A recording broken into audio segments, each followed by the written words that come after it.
Oneness theory भी निकल के आती है।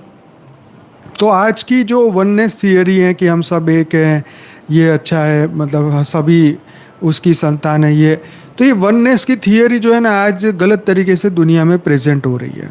ठीक है, हम सब एक है, एक है, एक है। तो भाई सब एक ही थे तो कृष्ण ने इतने गले काटे क्यों, इतने लोगों को धर्म युद्ध हुए क्यों? ठीक है, राम को भी इतने असुरों को मारा क्यों?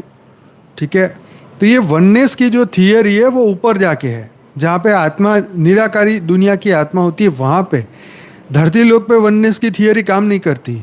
ठीक है, और काम करने जाओगे तो दुख तो तुम्हें ही मिलेगा। ठीक है, तो ये बात को समझना पड़ेगा कि वननेस की जो थियरी है वो ऊपर जाके है सूक्ष्म जगत में, यहाँ पर नहीं। धरती लोक पे वननेस की थियरी को किसी ने, भगवान ने गले पकड़ पकड़ के काटे असुरों के, तो क्या उनको थियरी ऑफ कर्म नहीं सिखा सकते थे? हाँ, ये अर्जुन की तरह उसको, पर वो असुर कहाँ सुनने वाले ही नहीं तुम्हारी, तो क्या तुम सुनाओगे? भगवान ने ऐसे थोड़ी, भगवान तो सबको समान ही समझता है। हाँ, लेकिन फिर भी जो धर्म के मार्ग पे नहीं चलता, जो उनकी सृष्टि बनाई है उस मार्ग पे नहीं चलेगा, तो फिर भगवान भी दंड देंगे। तो दंड का प्रोविज़न तो वहीं से आया ना। दंड की दुनिया क्यों बनी? सतयुग में तो दंड नहीं था, सत्य के युग में, लेकिन बाद में दंड वहाँ पर भी आना शुरू हुआ।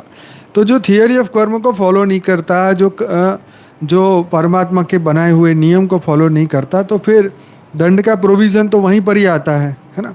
तो इसीलिए जो वननेस की थियरी है, वननेस करने वाले लोग, उनको मैं ये जरूर से कहूँगा कि कृष्ण के गीता में से वननेस की थियरी मिली आपको? अर्जुन को बल्कि उनको बोला कि तू कर्तव्य है, इनको तुझे मारना तेरा कर्तव्य है, समझे? तो ये मानने वाली कौन सी वननेस की थियरी आई?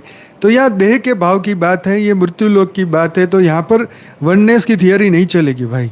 वननेस की थियरी ऊपर है, जहाँ निराकार दुनिया है, और वहाँ जहाँ परम शांति है, वहाँ वननेस की थियरी है। मृत्यु लोक में वननेस की थियरी कभी नहीं करे। इसलिए जहाँ ये आपको कहीं पर भी ऐसे कोट दिखाई दे ना, वननेस, हम एक है वाले, तो उनको बताना कि भाई तुम्हारी शांति की किताबों में क्या क्या लिखा हुआ है। ठीक है,